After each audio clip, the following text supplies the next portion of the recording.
Hello everyone, welcome back to my channel. I am Garima Singh and in today's video we'll be continuing with our remaining chapter number 4 and today we'll complete this chapter. We are doing chapter number 4 of history, which is about tribal, the coups and the vision of the golden age.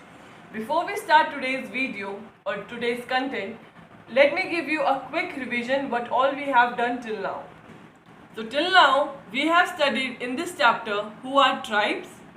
How did the tribal group live? Some practiced dung cultivation, some were herders, some were settled cultivators and some were hunters and gatherers, right?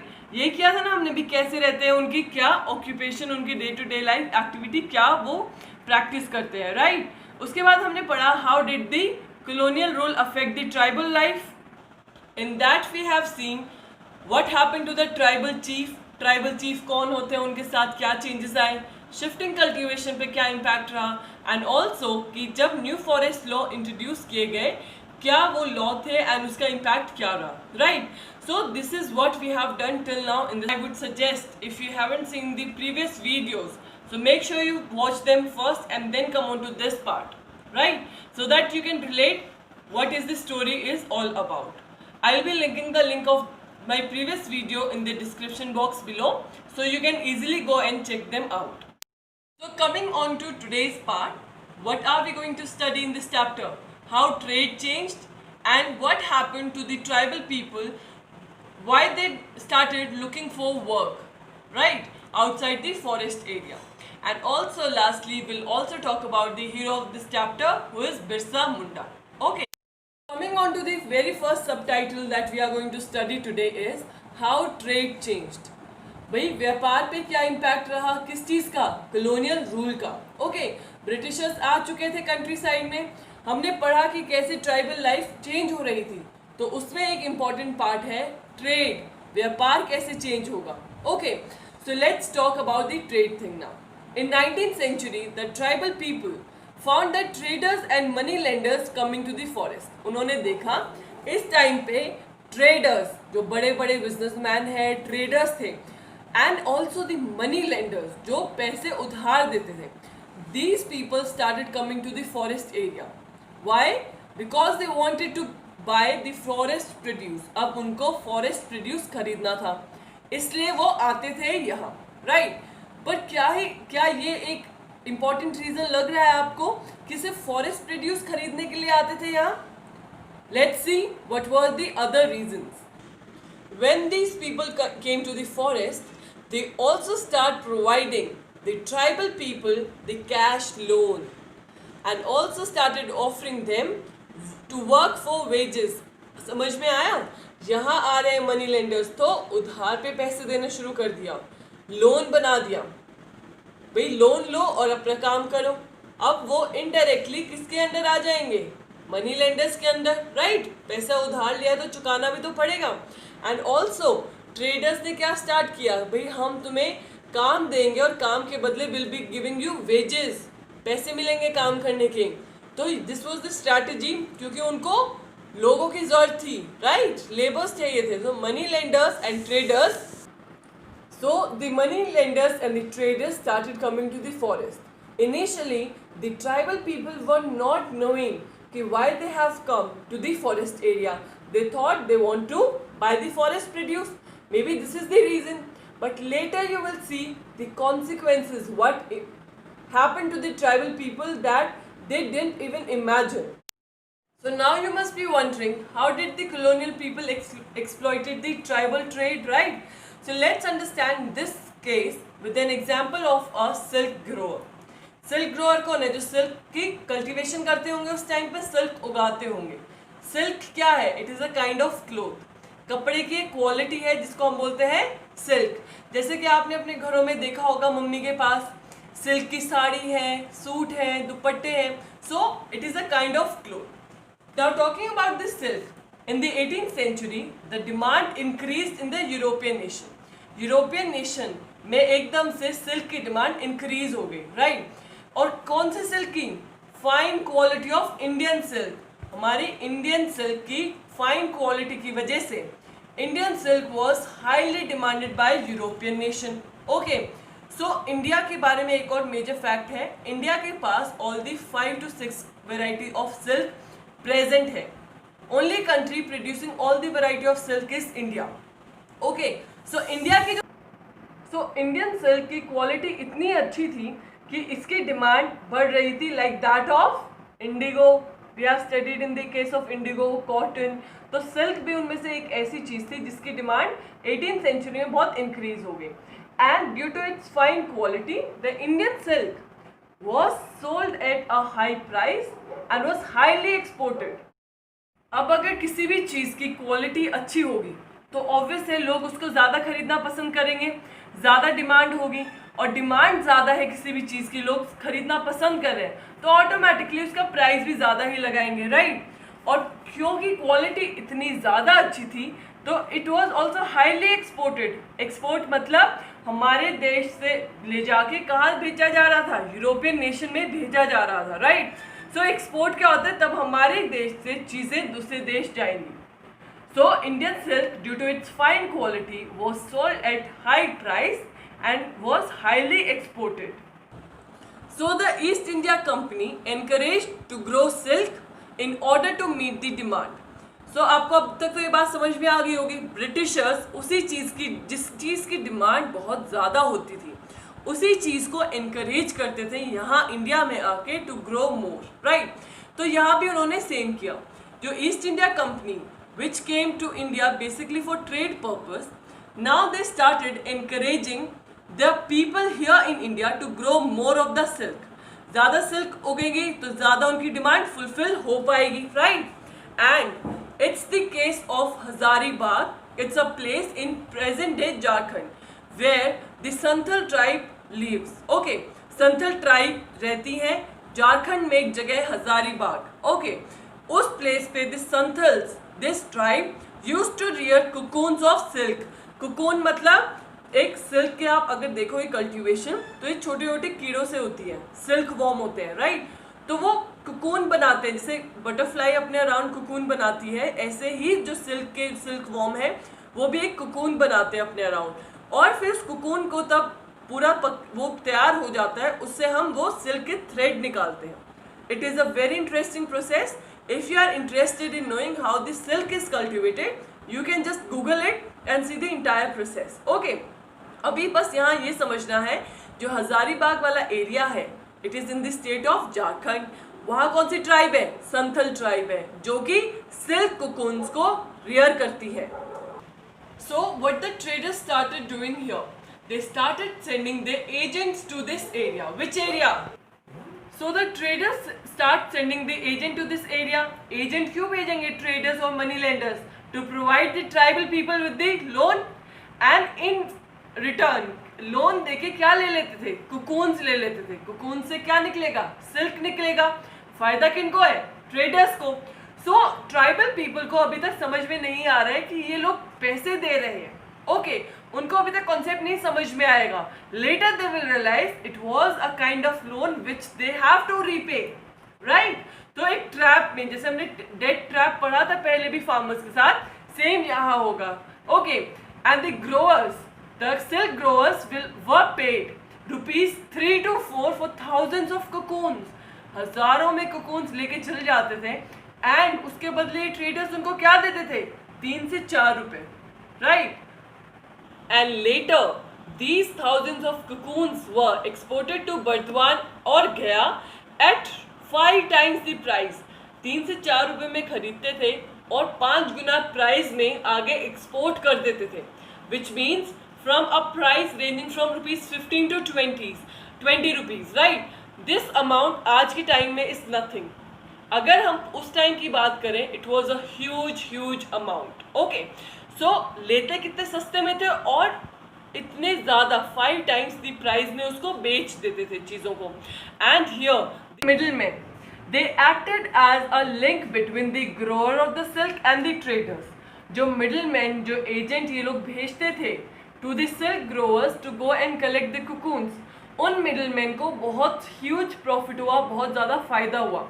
Whereas the growers of the silk, they earned a very little. क्यों बहुत कम मिला? क्योंकि इनसे बहुत कम amount पे silk के cocoons खरीद लिए जाते थे and later these cocoons were sold at 5 times the price, right. तो इनको तो कोई फायदा नहीं होता था। मेजर प्रॉफिट तो ट्रेडर्स और ज़्यादा ह्यूज प्रॉफिट बीच में वो मिडिल मैन कमा जाता था। So this is how the colonial people started exploiting the trades of the tribal people, and due to all of this, many tribal groups saw the traders and the money lenders as their enemies. And with time हम देखेंगे कि बहुत ज़्यादा tribal groups ऐसे हैं जिनको ये money lenders या ट्रेडर्स जो आते थे उनके एरिया में टू कलेक्ट द cocoons, उनको अपने एनिमी समझने लग जाएंगे। Now let's see the search for work. So now the search for the work will start. अब क्या होगा in the late 19th century, new type of things will started coming up. Okay, tea plantation आ जाएंगे, mining industries आ जाएंगे। सो Britishers here क्या करना शुरू करेंगे, ट्राइबल लोगों को इन चीज़ों के अंदर रिक्रूट करना शुरू कर देंगे। रिक्रूट मतलब वहाँ काम पे लगा देंगे। ओके, सो हम देखते हैं सर्च फॉर वर्क में क्या हुआ। In the late 19th century, the tea plantation started coming up and the mining became an important industry. And the tribals were recruited in the tea plants in Assam and in the mining area in Jharkhand. Okay, Assam में भी tribal लोग हैं और झारखंड में भी tribal लोग हैं। तो वहाँ के ट्राइब्स को, झारखंड वालों को तो माइंस में लगा दिया और असम वालों को टी प्लांटेशन में लगा दिया with a very low wage and even they prevented them to returning to their home. वो उनको बहुत ही कम पैसे देते थे उनके काम के एंड ऑल्सो उनको मना करते थे कि घर वापस नहीं जाना है, यहीं रह के काम करना है। Okay, so the search for work was basically leading to many problems in the life of tribal people कि ना तो उनको काम के लिए पैसे मिलते थे and also they were not allowed to go back to their home. So let's see the closer look. By closer look I mean, let's see what all happened due to the change that was brought by the colonial people in the lives of the tribal people. Okay, so through 19th and 20th century, we have noticed and we have seen that many of the tribal group in different part of our nation rebelled against the changes that was brought in terms of law, policies or the tax system by the Britishers. Okay, तो 19th और 20th century हम देखेंगे कि बहुत सारे tribal group in different part of our nation they will start revolting, आवाज़ उठाएंगे किस चीज़ के खिलाफ, जो ब्रिटिशर्स की न्यू पॉलिसीज थी, लॉज थे, उनके टैक्स सिस्टम थे। And similarly we have seen the Kols rebelled from 1831 to 32 and Santhals rebelled in the year of 1855 and Bastar rebellion happened in the central province in 1910 and Waroli in Maharashtra, this revolt happened in 1940. So these are the example of different tribal people, different tribal group revolting in different part of our nation against the colonial rule. And one of the such revolt was carried out by Birsa Munda. Chapter के starting में we have studied about a little about Mr. Birsa Munda, right? So we'll see who was he and what all changes did he brought. Okay, so Birsa Munda was born in the mid 1870s. He was a son of a farmer, grew up in the forest of Bhonda, grazing the sheep, playing flute and dancing on the local akhras. Okay, so Birsa Munda 1870s में पैदा हुए थे and he was from a agriculturist family. Basically उसके पापा क्या थे, एक poor farmer. Also they used to live in the forest area of Bhonda. Okay, तो tribal people थे ये लोग भी। ट्राइबल है तो हमने पढ़ा था कुछ ट्राइबल लोग क्या थे, एनिमल हर्डर्स थे। तो ये भी एक एनिमल हर्डर की फैमिली से थे जो शीप्स रखते थे। एंड जब वो मतलब बचपन से उसने क्या देखा है, उसने शीप्स को ग्रेस करवाया है। He used to play flute and dance on the local songs of that forest. Forced by the poverty, his father moved from place to place in search of work. तो हमने देखा था ना कि tribal people जगह से जगह जा रहे थे इन searching a new type of work so that they can earn their livelihood, right. तो उसके फादर भी ऐसे ही पॉवर्टी की वजह से he used to move from place to place in search of work. While growing, he heard a lot of stories about Munda uprising and so the leaders leaders के लिए सरदार word use कर रहा है revolting. सो उसने बचपन से ही बहुत सारी कहानियां सुनी है कि कैसे मुंडा अपराइजिंग हुई। Munda is again a tribe okay of Jharkhand. तो मुंडा अपराइजिंग कैसे हुई, लोगों ने कैसे रिवोल्ट किया, कैसे ट्राइबल पीपल ने अपनी आवाज़ उठाई, एंड ऑल्सो कि कैसे जो उनके लीडर्स थे, जो उनके सरदार थे, उन्होंने क्या कुछ रोल प्ले किया। Talking about Birsa, Birsa also went to the local missionary school, listen to the sermons of the missionaries.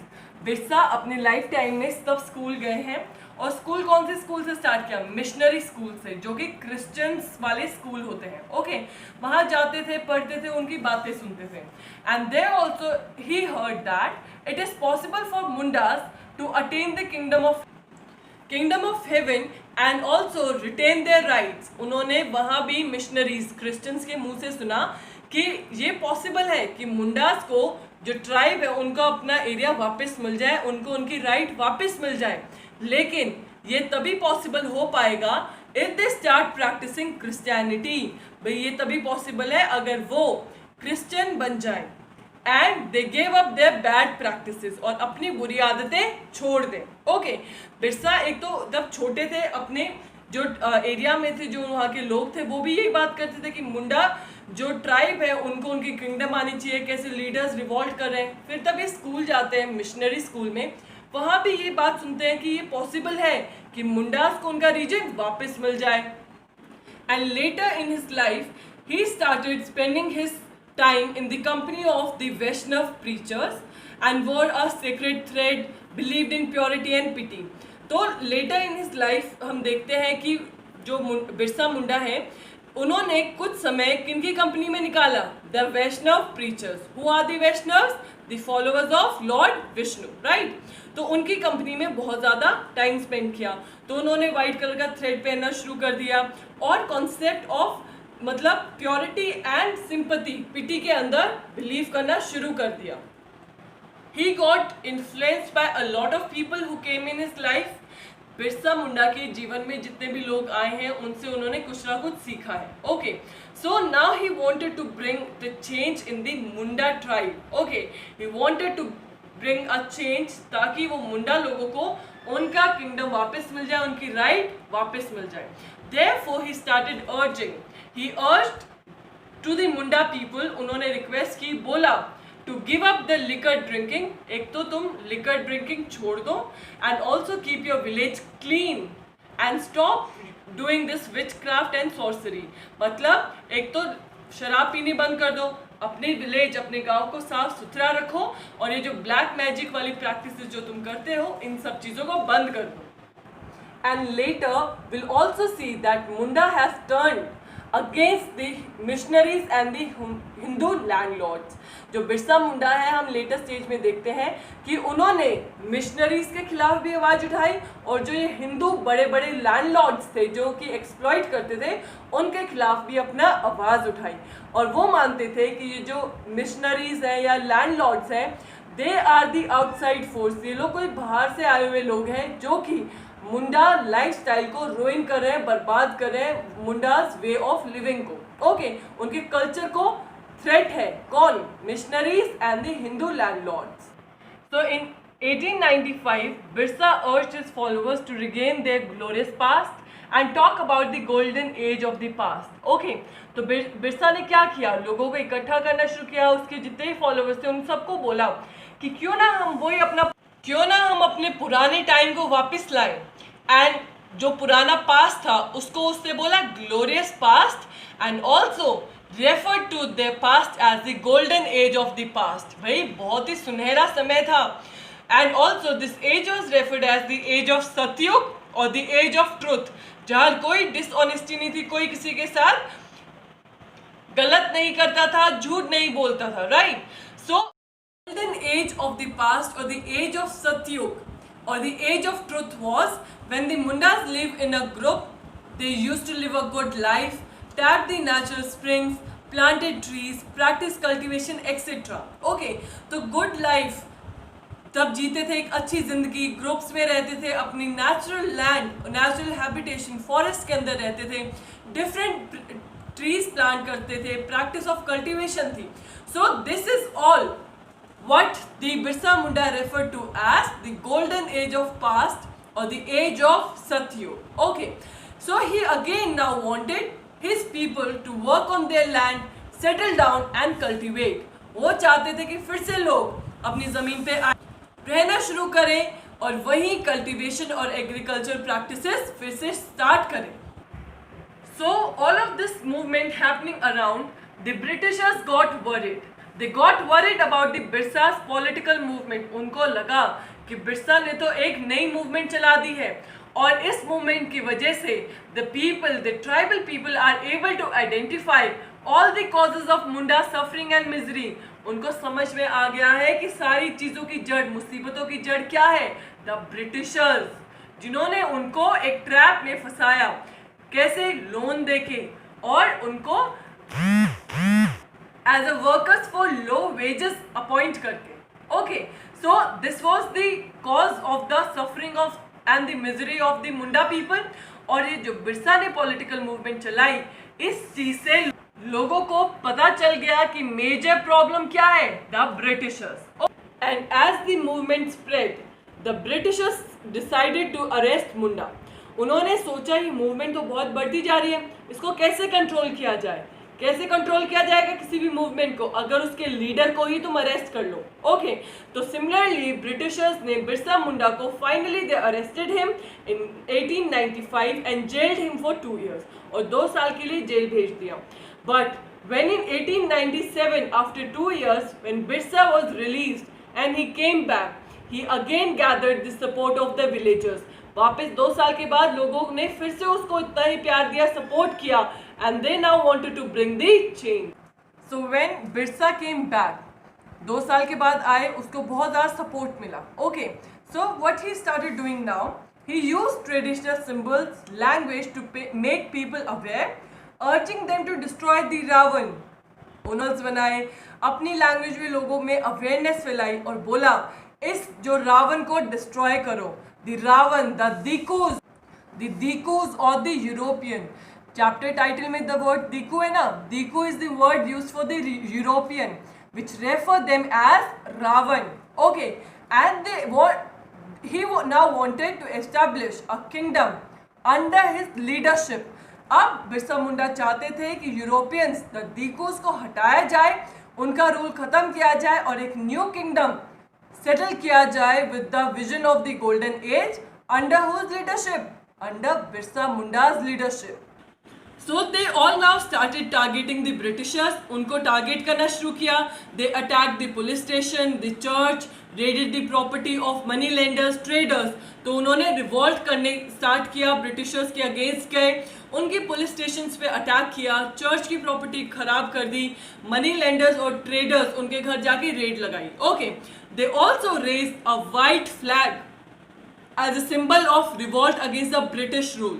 Okay, उन्होंने एक वाइट कलर का झंडा भी निकाला और वाइट कलर के झंडे सब जगह लगा दिए. Why? In order to signify that we stand against the British Raj. Okay, but in 1900 the Birsa died of the cholera and the movement faded out. उनको इस बीमारी की वजह से he died और ये मूवमेंट जहाँ तक थी वहीं तक रह गई और धीरे धीरे करके बिल्कुल फेड आउट हो गई, खत्म हो गई. Okay, so this was all about the movement led by the Birsa Munda in order to bring a change and bring back the glorious past, whom he called as the age of truth और सत्यो. Okay, और इसी as को उन्होंने golden vision of golden age बोला है. Right, सो अभी movement तो खत्म हो गई, लेकिन इस मूवमेंट की सिग्निफिकेंस क्या है? क्यों हम इसको हिस्ट्री में पढ़ रहे हैं? Why this movement is as significant as that we need to study this movement in the history chapter. So talking about the significance of the movement, क्या इससे क्या मतलब इंपॉर्टेंट चीज हमें पता चली?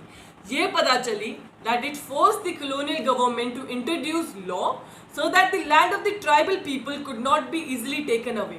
इस मूवमेंट के चलते ब्रिटिशर्स ने क्या किया? लैंड न्यू लॉज इंट्रोड्यूस किए, लैंड लॉज, जिससे कोई भी आके ट्राइबल लोगों की जमीन ना हड़प पाए, इजीली ट्रांसफर नहीं हो सकती है उनकी जमीन. Okay, and secondly it showed that the tribal people had the capacity to revolt. इससे पता चलता है आदिवासी लोग हैं, लेकिन समझ वो लोग भी रखते हैं। अगर कुछ गलत होगा उनके साथ, even they had the capacity to understand and take action against the wrong. Okay, so guys, that was it for today's chapter. Before I end this chapter, it's time for tone up your brain. So the number one question for you is, define who were Vaishnavas. Second question is, write down the significance of the movement led by Birsa Munda. And the third question is, the term Dikus in the chapter refers to which category of people? Okay, and lastly, you need to write down a short note regarding this personality who was the hero of this chapter, Birsa Munda. Guys, you know the rules. You need to comment down all the answers along with your name in the comment section below. Comment down. So that's it for today's video, guys. Thank you for watching Economics Window by Garima Singh. And please guys, if you like this video, do not hesitate to press in the thumbs up icon. And also, if you are new to this channel, make sure you like, share and subscribe to Economics Window by Garima Singh and help us grow each day. Thank you for watching.